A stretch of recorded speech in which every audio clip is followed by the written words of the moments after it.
to JSON. So your REST client will end up receiving the JSON code instead of the Java object. We will look at some demos. We're going to start from something really simple, which just return a simple string. Then we're going to move on to actually return a Java project and see how the client will receive JSON code instead.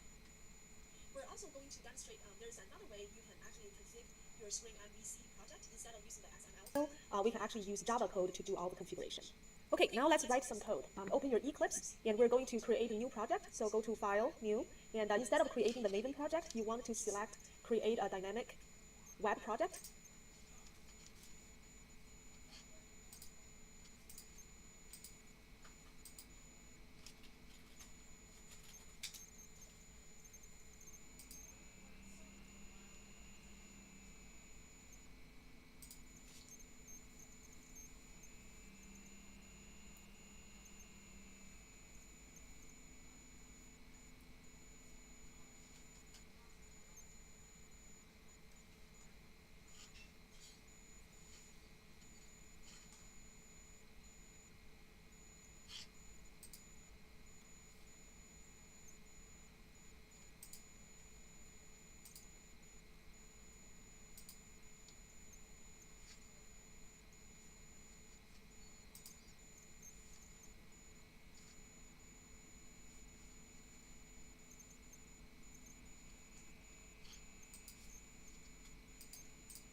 Under level.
Eclipse, and we'll receive JSON code instead.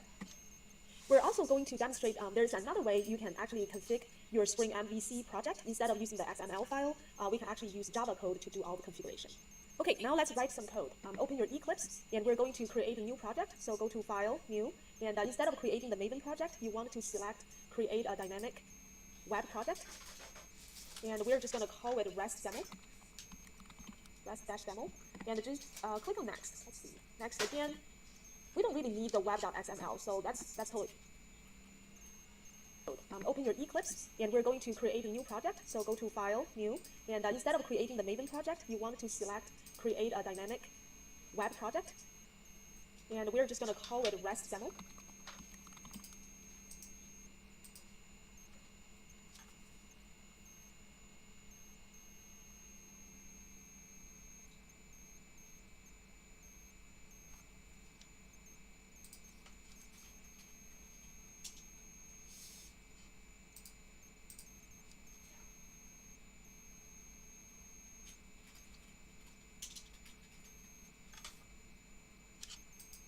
REST-Demo, and just click on Next. Let's see. Next again. REST-Demo, and just click on Next. Let's see. Next again. We don't really need the web.xml, so that's totally fine. You can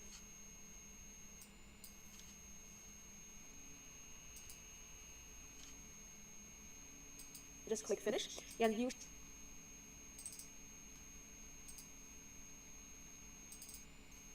should see the REST-Demo in your Explorer here in the list. Then our next step is we're going to convert it into a Maven project so we can add all the dependencies. So right click, and you want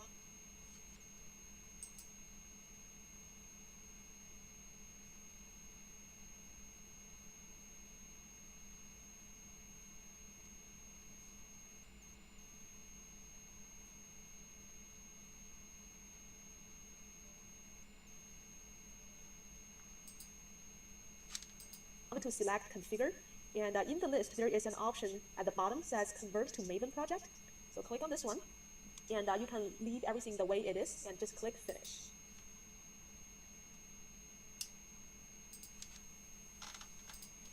So now you can see the pom.xml is created for you at the bottom here. Expand the list a little bit. Now we're going to add some dependencies to this project. So there are 3 dependencies we need. The first one is the Spring Web MVC. The second one is the Jackson data bind. The third one is the Servlet API. So now you can go to the Maven repository website. Okay, so the first one we want Spring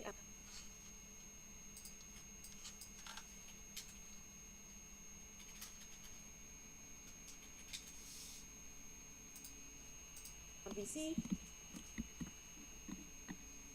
Search, and the first one on the top, the first one on the list. So click.